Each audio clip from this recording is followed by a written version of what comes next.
Selamat datang kembali di pembahasan mendalam kita. Kali ini, kita punya sumber yang menarik banget nih. Sebuah buku teks, judulnya Pertumbuhan dan Perkembangan Manusia. Wah, kedengarannya lengkap ya? Lengkap banget. Isinya tuh memetakan perjalanan hidup kita ya, dari awal banget sampai, usia senja gitu. Oke. Nah, misi kita kali ini bukan cuman ngerangkum ya, tapi kita mau coba gali intisari yang paling penting dan mungkin ada yang mengejutkan juga dari tiap fase hidup. Sip. Jadi kita lihat perkembangannya dari berbagai sisi ya. Fisik, kognitif, sosial gitu. Betul, kita lihat gimana fisik, pikiran, sama hubungan sosial kita itu berubah sepanjang hidup. Udah siap nih kita bongkar peta kehidupan manusia ini. Yuk kita mulai aja. Oke, mari. Perjalanan kita ya jelas dimulai dari awal banget ya, konsepsi. Rasanya tuh, ajaib nggak sih? Gimana pertemuan dua sel aja bisa jadi kehidupan baru? Iya, beneran ajaib sih. Dari satu sel awal itu zigot, terus dia membelah cepet banget jadi morula, blastula, kayak bola sel gitu. Dan langsung ada tugasnya masing-masing gitu ya selnya. Betul. Ada yang nanti jadi janinnya, ada yang jadi pendukungnya kayak plasenta. Nah, yang krusial banget itu pas pembentukan 3 lapisan dasar. Gastrula namanya. 3 lapisan dasar, maksudnya gimana tuh? Jadi ibaratnya ini cetak biru awal tubuh kita. Ada ektoderm, itu nanti jadi kulit, syaraf, terus mesoderm jadi otot, organ-organ dalam. Sama endoderm, buat pencernaan, pernapasan gitu. Fondasinya di sini diletakkan. Wah, jadi semua bagian tubuh kita asalnya dari 3 lapisan itu ya? Oke. Nah, terus kan masuk perkembangan janin nih, sekitar 9 bulan dibagi 3 trimester. Apa intisari penting dari tiap trimester itu? Oke, trimester pertama itu masa pembentukan organ-organ vital. Jantung, otak, gitu-gitu mulai terbentuk. Makanya periode ini tuh rentan banget sama gangguan dari luar. Ah, oke. Harus hati-hati banget berarti ya? Banget. Nah, trimester kedua fokusnya lebih ke pertumbuhan fisik yang cepat. Janinnya nambah besar, terus indranya mulai fungsi. Udah bisa dengar suara dari luar loh. Serius? Wah. Terus trimester ketiga? Kalau ketiga itu lebih ke pematangan, terutama paru-paru sama otak. Itu penting banget buat persiapan lahir. Terus nambah lemak juga, biar anget pas lahir nanti. Selama masa di dalam kandungan itu, berarti lingkungan di rahim penting banget ya? Bukan cuma soal makanan ibu aja. Tepat sekali. Nutrisi itu jelas. Contoh paling sering disebutkan asam folat, buat cegah spina bifida. Tapi lebih dari itu, kesehatan fisik ibu, kesehatan mentalnya, tingkat stresnya, itu semua bisa ngaruh. Ruh ke janin. Bisa. Termasuk juga paparan zat bahaya ya, kayak alkohol, asap rokok. Dampaknya tuh bisa jangka panjang loh buat perkembangan anak. Jadi kondisi ibu itu benar-benar fondasi awal kesehatan anak. Oke. Nah, begitu lahir, si bayi ini kan harus adaptasi total ya. Dari yang tadinya nyaman di dalam, sekarang harus napas sendiri pakai paru-paru. Wah, Itu transisi yang luar biasa besar. Napas pertama itu krusial banget. Terus sistem peredaran darahnya juga berubah.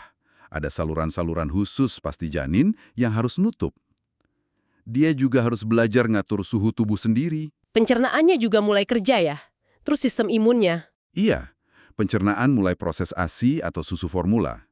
Sistem imunnya juga mulai aktif, tapi masih sangat dibantu sama antibodi dari ibu, terutama lewat ASI. Makanya ASI penting banget di awal-awal.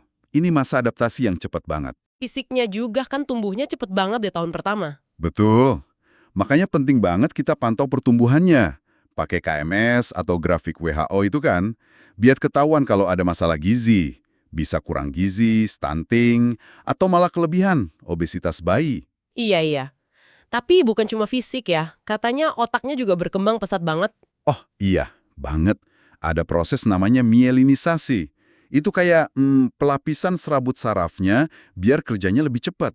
Kayak isolasi di kabel listrik gitulah. Ah, oke. Biar nyetrumnya cepet ya. Ya, kira-kira gitu. Terus ada juga yang namanya ledakan sinaptik. Itu koneksi antar sel saraf dibentuk secara masif, banyak banget. Nah, ini nih dasar dari semua kemampuan belajar dan keterampilan yang nanti bakal muncul. Pantesan ya, bayi bisa cepet banget belajar. Dari yang cuma bisa tiduran, terus bisa angkat kepala, guling-guling, duduk, merangkap. Sampai akhirnya mencoba jalan. Termasuk juga motorik halusnya, Kayak ngadil mainan, terus bisa nyumput benda kecil pakai jari telunjuk sama jempol, itu namanya pincher grasp. Oh, itu ada namanya ya? Keren. Secara kognitif, apa lompatan besarnya di usia bayi ini? Salah satu yang penting itu pemahaman objek permanen. Jadi bayi mulai sadar kalau mainan yang kita sembunyiin di bawah selimut itu nggak beneran hilang. Dia masih ada di situ. Biasanya muncul sekitar umur 8-12 bulan. Ah, iya, mulai ngerti konsep ada dan nggak ada ya. Kalau sosial emosionalnya? Nah, itu penting banget soal ikatan emosional atau attachment sama pengasuh utama. Ini fondasi rasa aman dia. Terus munculnya senyum sosial, sekitar 6 mingguan, itu respons ke orang lain. Nanti ada juga fase cemas kalau ditinggal pengasuh. Itu juga normal, bagian perkembangan. Oke, jadi banyak banget ya yang terjadi di tahun pertama aja. Nah, beranjak dari bayi, kita masuk usia 1-3 tahun, masa toddler. Katanya tema besarnya bertahan dan melepaskan. Maksudnya gimana tuh? Ini masa krusial buat mengembangkan otonomi, kemandirian. Anak mulai sadar, oh, aku ini beda sama ibu ayah.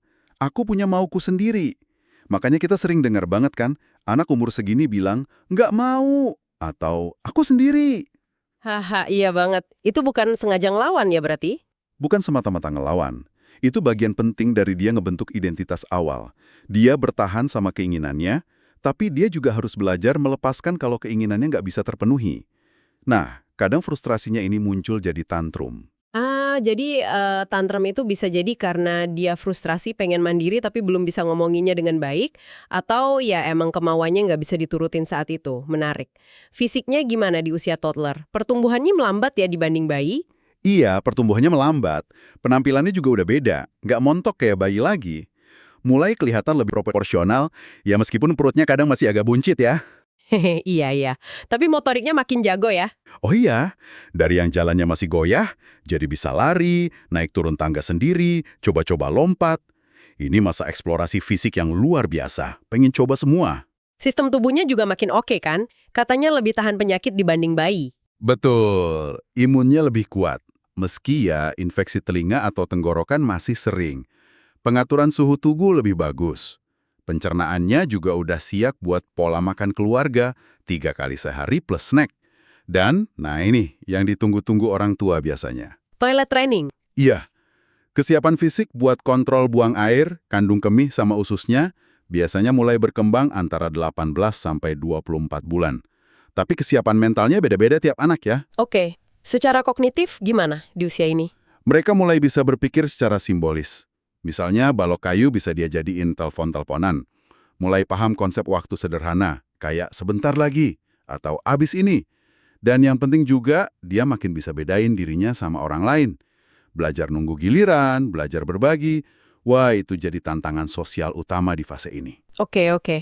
Nah, abis toddler, masuk usia prasekolah ya, 3-6 tahun. Pertumbuhan fisik katanya makin lambat lagi. Tapi apa nih yang menonjol? Koordinasi sama kontrol motorik halusnya itu berkembang pesat banget. Anak jadi lebih tangkas. Mungkin umur 4 tahun udah bisa gunting ngikutin garis, umur 5 tahun bisa nangkap bola kecil, atau mulai belajar nulis huruf-huruf gitu. Wah, makin canggih ya. Yang juga katanya luar biasa, otaknya udah hampir segede orang dewasa di akhir masa ini. Iya, sekitar 90% ukuran dewasa dicapai di usia 5-6 tahun. Perkembangannya masih lanjut sih, tapi ukurannya udah hampir maksimal. Wow, psikologisnya gimana? Buku ini nyebut tahap inisiatif versus rasa bersalah. Apa tuh artinya? Artinya, anak umur segini tuh penuh inisiatif. Rasa ingin taunya gede banget. Pengen coba hal baru, bikin rencana sendiri, bikin sesuatu. Imajinasi mereka juga lagi kaya-kayanya.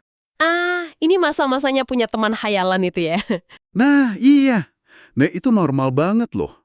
Malah bisa jadi tanda imajinasinya sehat. Jadi kalau inisiatif mereka ini didukung, dihargai, mereka bakal tumbuh jadi percaya diri. Tapi kalau sering dilarang, dikritik, jangan ini, jangan itu, nah bisa muncul rasa bersalah.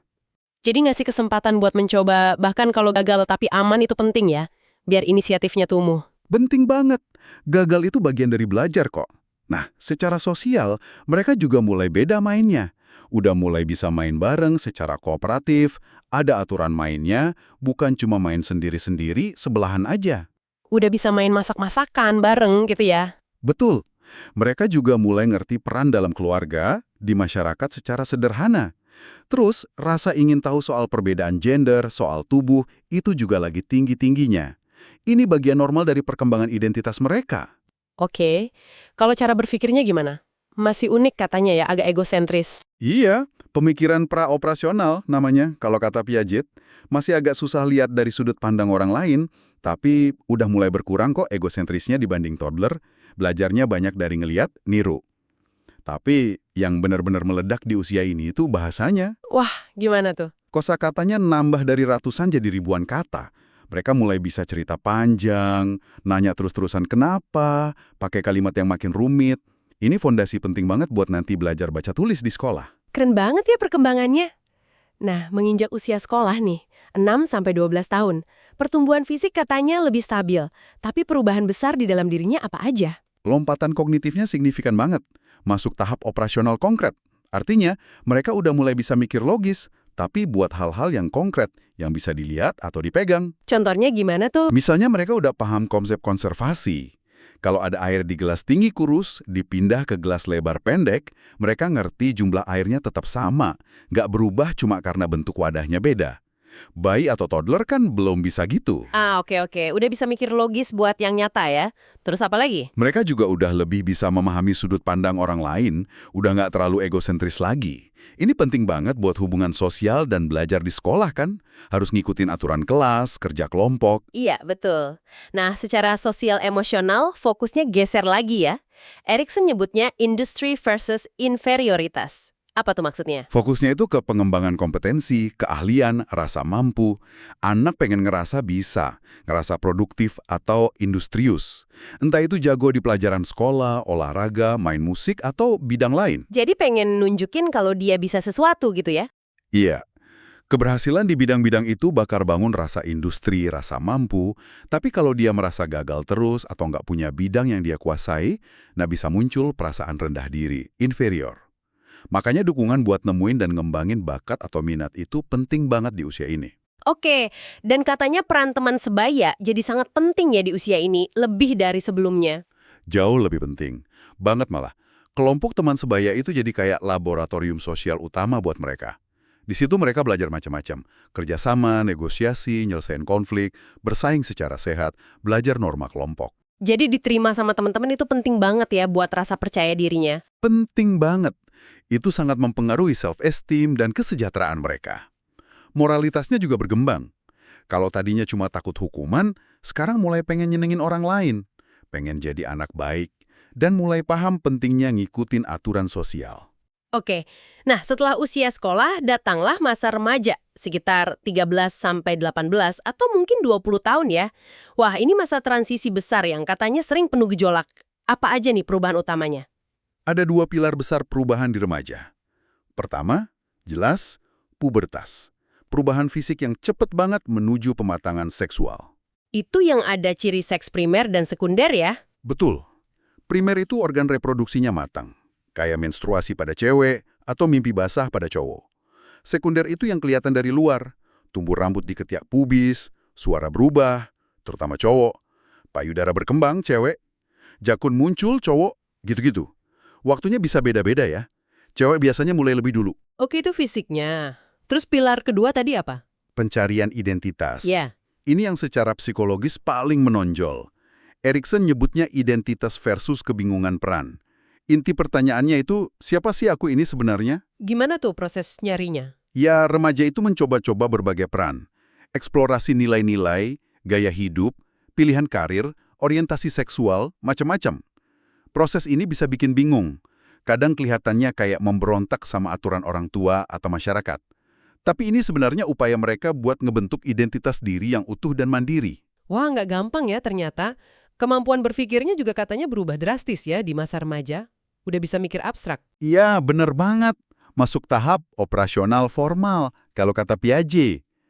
Udah bisa mikir abstrak, bikin hipotesis, mikirin kemungkinan-kemungkinan masa depan, terus nalar secara logis tentang konsep-konsep yang nggak kelihatan mata. Kayak keadilan, cinta, moralitas, politik. Pantesan remaja suka kritis ya. Udah bisa mikir idealisme gitu? Betul. Kemampuan kognitif ini memungkinkan mereka buat bergulat dengan isu-isu yang lebih kompleks. Perkembangan moralnya juga bisa lanjut. Nggak cuma ngikutin aturan, tapi mulai mempertanyakan aturan itu dan membentuk prinsip etika pribadi. Bisa masuk tahap posca konvensional kalau kata Kohlberg. Dan lagi-lagi nih, peran teman sebaya penting banget ya di masa ini. Kayaknya makin kuat. Sangat kuat. Geng atau kelompok teman itu jadi sumber validasi utama, dukungan emosional, dan juga standar perilaku. Apa kata teman seringkali lebih didengar daripada kata orang tua. Ini bagian dari proses melepaskan diri dari ketergantungan sama keluarga. Yang penting buat jadi mandiri, meskipun ya kadang bikin konflik di rumah. Oke. Nah, setelah remaja, kita masuk ke rentang usia dewasa yang panjang banget ya. Bisa dari umur 20-an sampai 60-an mungkin. Fokusnya geser kemana nih? Kalau udah dewasa, fokusnya lebih ke pembentukan komitmen. Baik itu di karir maupun hubungan intim jangka panjang. Terus juga ngambil peran dan tanggung jawab di masyarakat. Ini sering disebut masa settle down, masa paling produktif. Tantangannya apa aja tuh biasanya di usia dewasa? Wah, banyak ya. Bangun karir, milih pasangan hidup yang cocok, membina rumah tangga, mungkin punya anak dan membesarkannya, ngelola keuangan, beli rumah, sampai ikut tanggung jawab sebagai warga negara. Kompleks lah. Erikson punya tahapan juga kan buat ini? Soal keintiman sama generativitas?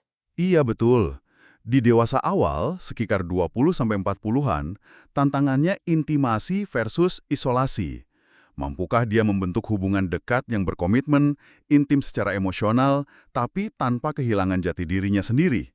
Kalau gagal, ya bisa merasa terisolasi. Terus kalau dewasa tengah, 40-60-an? Nah, itu masuk generativitas versus stagnasi. Ada dorongan buat berkontribusi ke generasi berikutnya.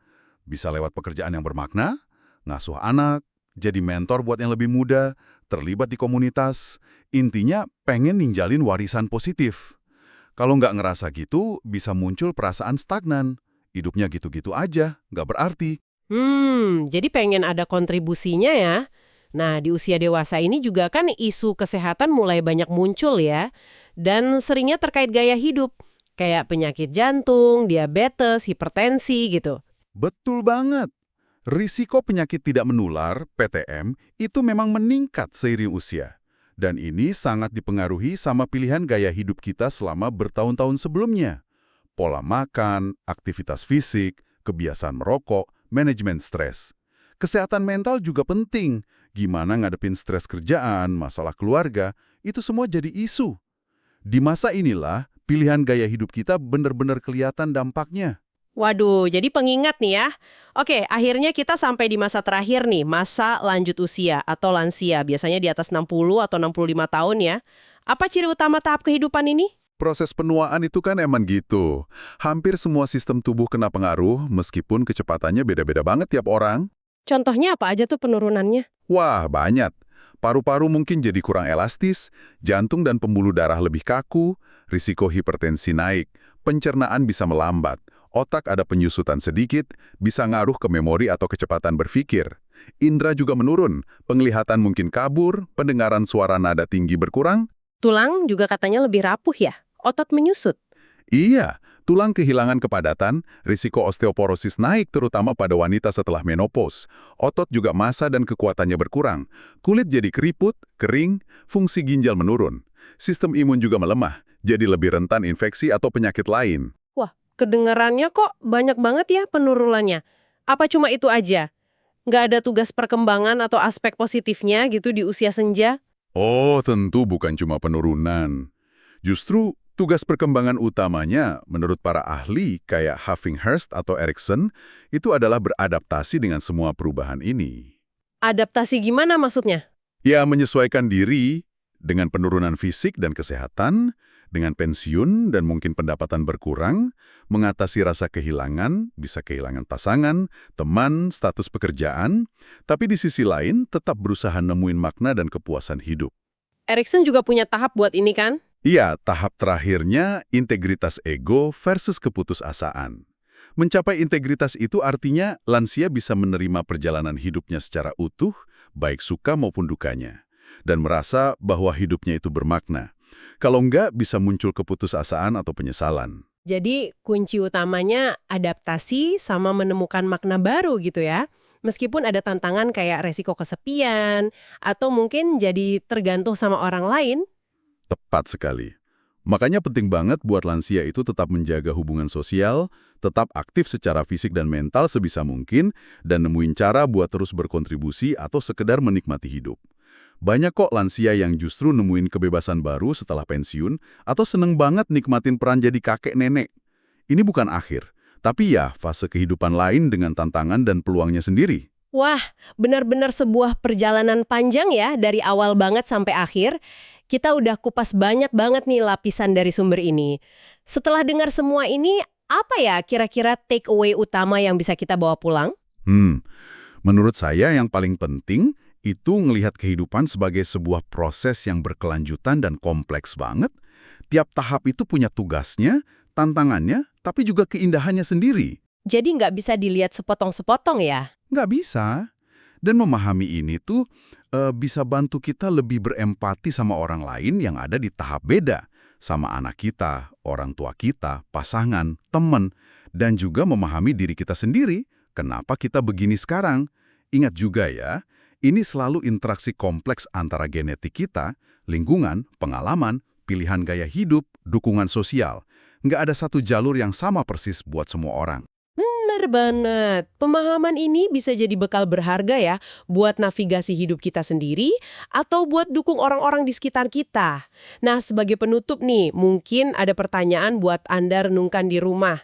Mengingat semua tahapan dan perubahan ini, gimana ya caranya kita bisa lebih proaktif dalam mengarahkan perkembangan diri kita sendiri atau jadi pendukung yang lebih baik buat orang lain di tengah pasang surut kehidupan yang pasti ada? Pertanyaan bagus tuh buat direnungkan. Oke deh, terima kasih banyak sudah menyimak pembahasan mendalam kita kali ini. Sampai jumpa di kesempatan berikutnya ya. Sampai jumpa.